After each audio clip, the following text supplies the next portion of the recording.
Okay, so we've got the Beurer infrared heat lamp here, and I was told my original measurements on my review came out kind of blurry, so we're just going to do it again. So we're going to be about a foot away. Take this out of the way so it doesn't block. Okay, so here's the spectrum. Nice and crisp.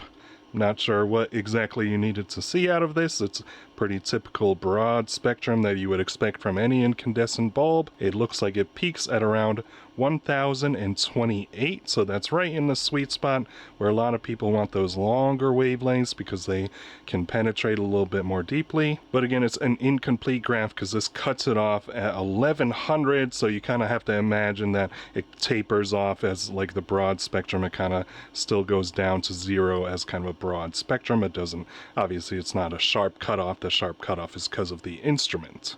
And it's only 11 milliwatts per centimeter squared at 12 inches away, covering this broad spectrum of near infrared. But you do still feel the warmth even at 12 inches away from lower intensity because those longer wavelengths are being absorbed more superficially. The mid-infrareds and the longer near-infrareds, those are being absorbed more superficially, so we feel them more as heat. So anytime you have superficial absorption, whether it's long wavelengths or very short wavelengths, that's where you start to feel more heat. And for comparison, we can look at an incandescent heat lamp, like this is the GE branded bulb, and we get about 16 milliwatts per centimeter squared at 12 inches away. Again, very similar broad spectrum. So again, if you've seen the spectrum of one incandescent lamp, you've kind of seen them all, so there's not a lot special going on. The peak is pretty much the same. So again, amongst different infrared heat bulbs, an incandescent lamp is an incandescent lamp. Maybe there's a little bit difference in the filtration, so we'd get maybe a little bit more red out of this one compared to the Beurer, which was a lot more darker, so it had a sharper cutoff of just infrared and very little visible red. These ones obviously have a bit more of that visible red.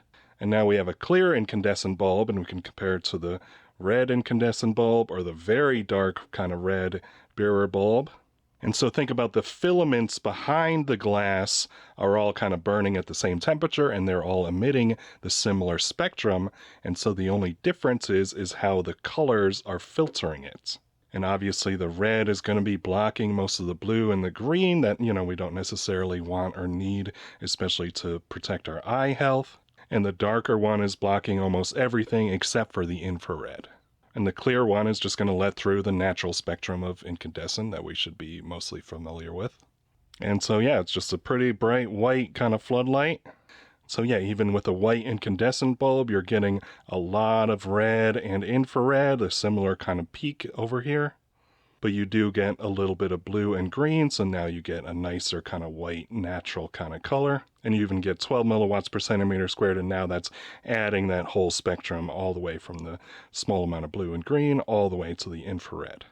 And again, you kind of have to imagine that maybe it's trailing off somewhere, it's a broader spectrum.